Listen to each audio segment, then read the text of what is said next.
আলাইকুম। আমাদের এখানকার ঘটনা যে আমরা এখানে সরকার, মাননীয় সরকার আমাদের এখানে বাড়ি দিয়েছে।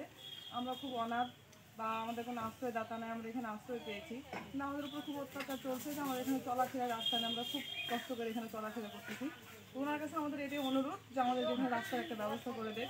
অত্যাচার বলতে আমাদের বাচ্চাগুলো খুব মারামারি করতেছে এবং বড়রা আমরা যখন অপারেশন নিয়ে যাচ্ছি যে কেন বাচ্চাদেরকে মারতেছেন, ওনারা আমাদের উপরে হাত দিচ্ছেন গায়ে।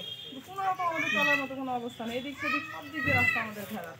আমরা কিভাবে চলবো এখানে? রানীপুর 9 নম্বর ওয়ার্ড। হ্যাঁ, রানীপুর 8 নম্বর। না 9 নম্বর। 9 নম্বর ওয়ার্ড 8 নম্বর ইউনিয়ন। 9 নম্বর ওয়ার্ড 8 নম্বর ইউনিয়ন। এই জায়গাটা এখন বর্তমান কি অবস্থায় আছে? বর্তমানে আর খুব খারাপ অবস্থায় আছে, কারণ এদিকে পায়খানার পানি আসছে, গোবরের পানি আসছে, এদিক সেদিক প্রচুর সব দিক দিয়ে ওনারা পানি হলে ভরাট হয়ে যাচ্ছে।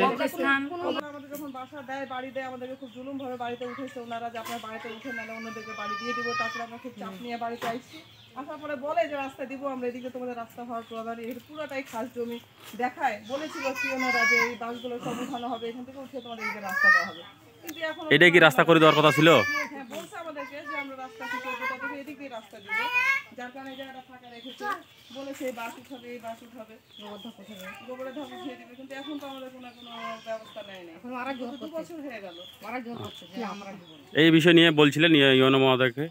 হ্যাঁ, আমরা বেশ কয়েকবার গেছি ওনাদের কাছে, কিন্তু ওনারা আসবে বলে বলছে যাব হবে আশ্বাস দিয়ে নিয়ে আসে। বেশ মানে আশ্বাস দেয়। আমরা চলেছি মানুষের জায়গাতে, কিন্তু ওনারা এখন ওখানে চাটাল করতেছে, গোডাউন করতেছে, ওই জন্য আমরা চলতে পারি না। না কি আটকায়নি, এরা আটকায়নি। আটকানি, তবে আমাদের অসুবিধা হচ্ছে। ওই অসুবিধা হচ্ছে, যাতায়াতের রাস্তা অসুবিধা হচ্ছে। দেখেন আপনি নিজে দেখেন কতগুলো গাড়ি আছে। ওই যে আর ওটা স্কুলে একটু দেখতে পাঠান ও আছে কিনা, কোথায় আছে কোনটা দেখতে থামো আগে জানেলি, আমি তো বাড়ি আছি, আমি তো শহরে ঢুকবোই। ওটা খালি জানেলি যে আছে কিনা। আমি আসে আমার আব্বুকে বললাম, আব্বু যে বললো যে কেনে মেয়েটাকে মারছেন, তনকে বলছে যে তনকে আবার থাপ্পড় মারে একটাই লোক দিছিল।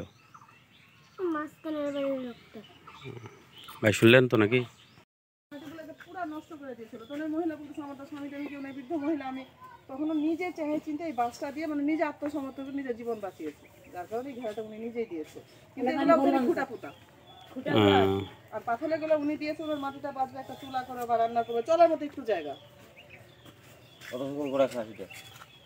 এটা এই জমিটা এইগুলো সব কাপড়ের কথা।